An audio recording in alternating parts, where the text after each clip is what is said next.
TNA Wrestling crossed the line again with another Impact fun-filled Impacts episode this week. We had Monsters Ball. We had some really interesting matches announced for next week's pay-per-view that I cannot wait for. We had a contract signing.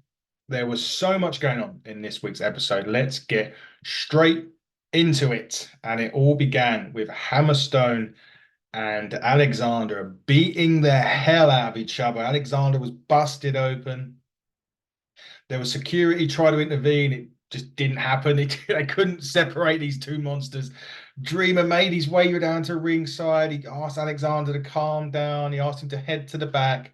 He turned to Hammerstone and said they were in front of the best fans in the world and that Hammerstone was in TNA because of him. And Dreamer said that there was too much going on tonight. Stop brawling because we're so close to Rebellion. But as Tommy was heading out to the back, Hammerstone hit him from behind, locked him in the torture rack. But Dreamer then made a blockbuster announcement for Hammerstone's match with Alexander at Rebellion next weekend. It is going to be Last Man Standing. Holy hell. TNA have pulled this one out of the hat. What a match. It was going to be a great match, even if it was a single. The fact now it's got the last man standing stipulation. It is going to be crazy. We finally got the Digital Media Championship match started after that massive brawl. Crazy Steve against Laredo Kid. Good little back and forth this match for the Digital Media Championship. But Laredo snapped really at the end of this match. He was trying to, they were trying to take off Crazy Steve was trying to take off Kid Laredo's mask, and he just went crazy. He got him in the corner, shoved the referee, and got forced a DQ finish. But it was really weird. He was literally hammering at Crazy Steve, and the referee was trying to break it up, threw the referee out of the way, and then was disqualified. So did not pick up the victory, did not win the Digital Media Championship, but a real, first time we've ever seen some real aggression from the Raid. I wonder where that's going with that. But did Crazy Steve retains the Digital Media Championship. Now they have announced another exciting pay-per-view, June 14th, against all odds, will take place from Chicago at the Cicero Stadium in Chicago, Illinois. Really going to be good. Tickets go on sale on the 20th of April, right on Rebellion, which is great. There was a nice bit backstage. Now, if you remember the last few weeks, the Time Splitters, Motor City Machine Gun, Shelly, Sabin, and Kushida really haven't been on the same page. There's been a lot of, dissension in the ranks. Kushida threw in the towel to cost Shelly the World Championship. They were backstage, and Alex Shelley apologized to Sabin. He apologized to Kushida. Said he wanting to do things on his own, and stated that Time Machine are much greater as a unit. Sabin and Kushida accepted the apology and agreed with him. So hopefully, they're now going to be back on the same page and working together. We kind of know Shelley and Sabin are apparently have left TNA. We don't, not officially, but we heard that they was wrapping up their commitments during the last set of tapings. So this week or next week could be one of the last times that we see Shelley and Sabin in the TNA ring. And if that is the case, thank you very much for what you've done for TNA throughout the whole of your reign there. You've been absolutely fantastic. If it's not and you're back, even better news, but we'll wait and see. The next match was First Class, Rich Swann and AJ Francis. If you remember, Rich Swann's aligned himself with AJ Francis, and they were going against Bullet Club, ABC, and Austin and Swann really started this match really quickly. Two great competitors in there, cruiserweight-ish, sort of in that, I'd say X Division style weight class. They were doing some really started the match, but quickly, but Swann then quickly tagged out to AJ Francis. This match was actually really good. AJ Francis is really impressive, and again we said before that he never really got the chance, perhaps, to show what he can do elsewhere. I saw a video of him last weekend, I think it was. It might have been in GCW. He was doing some crazy stuff off the top rope and bits and pieces. So the fact that he's getting the time, the fact that he's doing stuff in the ring, and he's on screen every week, you're starting to see the AJ Francis character a lot more now. And it's actually showing what a great character he actually is. And he's actually a really decent wrestler. This was a really, really good tag team match. Kind of, I wouldn't say I was surprised. I kind of didn't know expectation wise how to set this. I know Bullet Club ABC are fantastic. They've been around a long time. Their tag matches are brilliant. But when a new tag team like Rich Swann and AJ Francis, who, haven't been tagging together, you never quite know how these matches are going to work. But this was actually really, really, really good. And First Class picked up the victory with a handful of tights as Rich Swann rolled up Ace Austin. Now, Bullet Club ABC have also been going through some trials and tribulations themselves. So I do wonder whether this is having an effect on them, and whether, we kind of nearly saw the breakup of Motor City Machine Guns and the Time Splitters or Time Machine. Are we looking that way for Bullet Club ABC? Is there going to be some issues here? Because last week, I think Ace Austin was saying to Chris Bay about doing a lot of singles action and not focusing on a tag team division. This week, they did face a tag team division and lost. So we'll be interested next week on Impact to see what goes on with ABC, assuming they're on the show. But after the match, it hadn't finished. Joe Hendry appeared. We do believe in you, Joe, that's for sure. And he was reciting verses from the Fresh Prince of Bel-Air theme song, but referring to Francis as Uncle Phil. He spoke to Santino Marella as well after the singing the song, and he announced it's going to be Joe Hendry and Rich Swann at Rebellion next weekend. That should be a really good match, actually. Looking forward to that. Speaking of Santino, he was backstage and he was met by the personnel and Ash by Elegance. She was ready for her knockouts title match at Rebellion, but instead of agreeing to it, he said Santino just left him hanging. Obviously, Ash didn't compete in the 8x4x1 match that was to crown the number one contender, which Seth Delander won. She was having surgery or something, or she had some sort of surgery. She took on Zaya Brookside last week as well. So, yeah, does she deserve an opportunity at the title? Yeah, I'm not so sure about that. But Santino left them hanging, which was good. Mustafa Ali and the Grizzled Young Veterans. These guys right here, ladies and gentlemen. They can't really see the scarf. We've all disappeared, but I have got a Grizzled Young Veterans scarf. We're next. And basically, that Ali was saying that his match against Jake something shouldn't have taken place. He weren't rebelling at all. But Jake something did interfere and say this match was indeed going to take place. And later on, he competes against one of the Grizzled Young Veterans. We'll get into that in a minute. There was a contract signing. Jordan Grace, Steph Delander. You know where these things go. Matt Cardona was with Steph Delander. You know that these contract signings never go according to plan, do they? During the contract signing, Jordan Grace called Matt Cardona a bitch. Um, she finally did sign the contract. They shook hands, but there was a lot of aggression in the handshake. They started to brawl. Morella was knocked down, and Delander ended up putting Jordan Grace through the table and posed with the Knockouts Championship. Is that a sign of things to come next weekend? We'll have to just wait and see. Masha Slamovich was backstage at this point. She was interrupted by the System and Eddie Edwards. He said that her and Alicia could make a great team. Slamovich gave her the answer, but she gave it in Russian and then left. And they just left Eddie, Alicia, Brian very confused at that point, which was quite funny. I don't know what, I mean, we'd have to see if we've got some Russian people that can explain what she said, but I'm not quite sure it was the yes that they were looking for. There was another really great promo after this. Jonathan Gresham, obviously on his way back to TNA, can't wait for this. He was in a ballroom full of people and he was reflecting on the mask that he wears in his life. And this is really building up nicely. That was a great one, great promo last week, doing it again this week. I kind of like want him back now, but I also want him to keep these promos going because I really, really enjoy them. They're so in, it really sometimes I never really knew that, John Gresham in the ring, I knew was fantastic, was a great worker.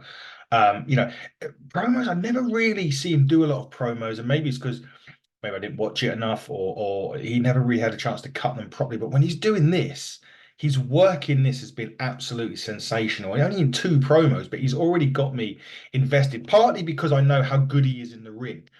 But these promos that are airing are so well done, by not only by Gresham, but by TNA, that it's showing this guy can actually do everything. And I can't wait for Gresham to come back and see what he's up to upon his return. Moose was next. It was non-title against our good boy Trent 77777 Trent and 7. This was a really good you know, I always say this a lot when I see Trent 7 compete over here in the independents over here in England. It's always, I don't want to sound disrespectful for TNA here, but it's always like a WWE style match. It's very well put on. It's on point, and it's not a disrespect to TNA when I say the word WWE on this program. It is because the match is so well done, and it's and that's testament to the producers, it's testament to the talent, but it's the way that Trent Seven works it, and he works it in such a way using that experience that he gained when he was in the WWE and NXT UK. And this match was really, really good. It it was just, yeah, it was just like that old school match I love seeing week in, week out. Moose did pick up the victory though, and he did look strong in this game to Rebellion. And I think that's important with your champions. You do sometimes see it where champions sometimes struggle to pick up victories before you go into a major pay-per-view where you're defending the title. And I don't like that because I always see it as your champions. I'm not saying should be squashing everybody, but they should be booked in a manner that would go when you go to a pay-per-view, you're like, yeah, that's fine. He beat this guy, he's beating that guy on the way, he's looked good. And they've done this with Moose every time he's competed, and whoever he's competed against, he's been strong in this match. I mean, he's a strong guy anyway, but Trent didn't look, it was no harm on Trent on this one. Trent, in terms of the defeat, it didn't necessarily harm him what he's been doing. Speedball Mountain's been great, and perhaps we'll see a bit more of Speedball Mountain as a unit rather than singles going forward. But yeah, Moose looked really strong in this. The system did try to get some bit more revenge on Trent for whatever reason, trying to do more damage. They were both quick. Speedball Bailey then come in as well to try and even the odds a little bit. He was cornered quickly. He managed to hold his own for a second or so, but they're on the attack again. But before they could do too much damage, Time Machine, Motor City Machine Guns Kushida, were back out to even the odds up, and they did.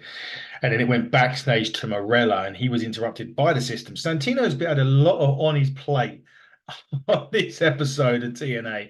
He has literally had so much going on, and I feel for him a little bit on this. But anyway, the system were there.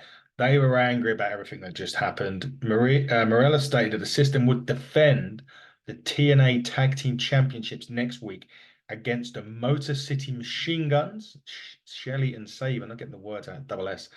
And they would take the winners of that will take on Speedball Mountain at Rebellion. And just when Santino Morella thought his day couldn't get any worse, there's the decay. Rosemary and Havoc, and they want their Knockouts Championship rematch for the tag team titles at Rebellion. And Santino did a good thing here, and he just agreed to it. I think that's the best way, you could do on this. Was agreed to just, yep, you can have you start a rematch with Rosemary and Havoc. There, he's had a bad night, Santino, on this. Jake, something I did mention earlier on was going to be taking on one of the grizzled young veterans. It was James Drake this time, and something was really using the power advantage to this. Drake, grizzled young veteran, he was using his ways, and it was really, really good to see. Yeah, just that clash of styles. Sometimes the clash of styles doesn't always work. It did in this. And it was actually good. And having Gibson outside really played into Drake's, arsenal there. There's a lot of times during a match, early doors, where Zach Gibson was getting involved. There was a bit where something had Drake up in the corner and he went to the opposite corner, but Gibson grabbed his leg. which was annoying. And that was enough to ignite Cody Deaner, who hit the ring to even up the odds. He took out Gibson, something followed up by nailing Drake with the Void for the 1-2-3. So Cody Deaner helps Jake something. And that brought out Mustafa Ali, and he wasn't happy, but he was quickly quieted, sorry, as something dove to the outside over the top rope, taking out his campaign before grabbing Ali himself. And at this point, Grizzled Young Veterans would recover to allow the grit your teeth. And as Dina was empty to make the save, he was taken out, and something was finished off as well. And Ali and the Grizzled Young Veterans just proved to be a little bit too much for those two guys.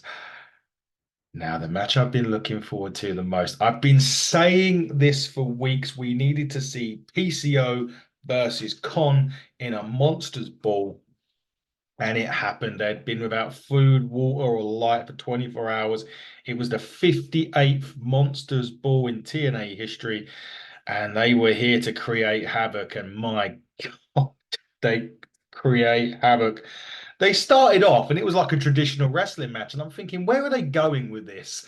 Why are they doing traditional wrestling in a Monsters Ball? And it's sooner. It was like, well, that escalated quickly because they then grabbed kendo sticks. There was chairs, there was garbage cans, there was everything you can imagine, tables, the lot. And of course, there was thumbtacks, which going Con put in PCO's mouth. There was the bit where Con climbed the top rope and crashed and burned through a ladder.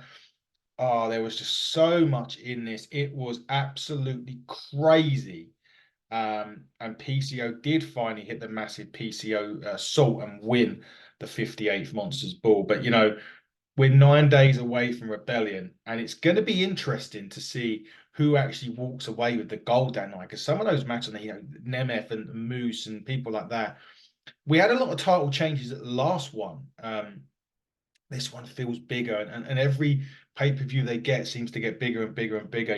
The Lander looks strong tonight, and seeing her put Jordan Grace through the table, I think has put that belief on there that she can go and win the championship, because everyone sees Jordan Grace. I mean, she's not the tallest, but she is powerful and strong. She's the juggernaut for a reason.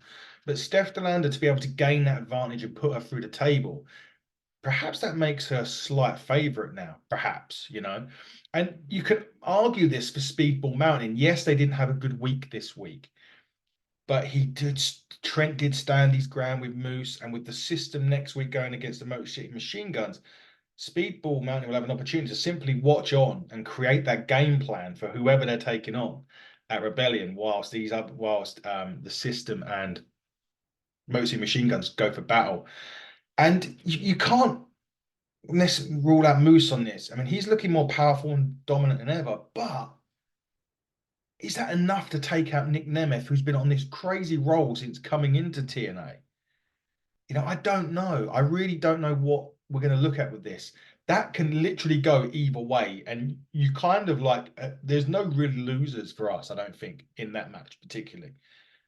But this week's solid show from TNA, and I'm really looking forward to next week. Their go home to Rebellion should be an absolute belter. So far, we've got the system against the Machine Guns for the tag titles. The winners of that will go against Speedball Mountain at Rebellion. We have Hammerstone in action next week after that crazy brawl with Alexander just before the last man standing match. And Nick Nemeth will be on the show to share his final thoughts ahead of Rebellion. Do not miss it next week on AXS or YouTube. You can go on TNA Plus app as well. It is going to be a great show. We'll be back to review that next week. We'll be reviewing the pay-per-view Rebellion as well. Keep an eye out for that. Keep an eye out on us on all social media platforms as well. And until next time, everybody, this has been the TNA Review Show, and I have been your host, Adam Cousins. Take care. Good day.